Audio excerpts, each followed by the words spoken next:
चला आता बघूया नेक्स्ट रेसिपी आपण घरी बनवलेल्या तांदूळ आणि मुगाच्या डाळीच्या सेरेलॅकपासनं.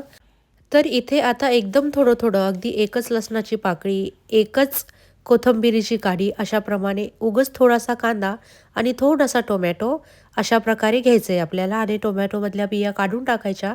सगळ्यांना व्यवस्थितपणे बारीक चॉप करायचं आहे. त्यानंतर पॅनमध्ये आपल्याला 1 चमचा थोडंसं तेल टाकायचं आहे. जिरे मोहरीची फोडणी द्यायची आहे. छान व्यवस्थित लसूण परतवून घ्यायचा आहे आणि त्यानंतर टोमॅटो आणि कांदा टाकायचा आहे. आता ह्यांना चांगलं शिजू द्यायचं आहे, व्यवस्थित वेळ द्यायचा आहे, त्यानंतरच ते स्मूथ पडतात. आणि त्यानंतर 2 चमचे आपल्याला इथे आपण जे सेरेलॅक बनवून ठेवलेलं आहे तांदूळ आणि मुगाच्या डाळीचं ते टाकायचं आहे. त्यानंतर सर्वात महत्त्वाचा इन्ग्रेडियंट ते म्हणजे थोडीशी हळद आणि वरतून अशी कोथिंबीर टाकायची आहे आणि व्यवस्थितपणे परतवून घ्यायचं आहे. थोडंसं भाजलं जातं ते भाजू द्यायचं आणि त्यानंतर मग यामध्ये पाणी ओतायचं. पाणी ओतल्यानंतर पुन्हा मिक्स करायचं आहे आणि उकळी येऊ द्यायची आहे.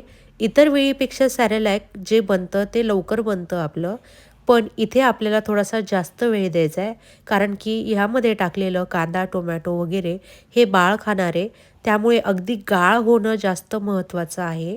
म्हणून हे असं उकळी येऊ द्यायची आणि एकदम स्मूथ झाल्यानंतर मग आपल्याला काढून घ्यायचं आहे. अशा प्रकारे रेडी होते ही आपली खिचडी आणि एकदम टेस्टी लागते. तुमच्या बाळालाही खाऊ घाला आणि बघा तुमच्या बाळाचे काय रिॲक्शन्स असतील ते. इथे कान्हा बेबीनीही एकदम व्यवस्थित खाल्लं.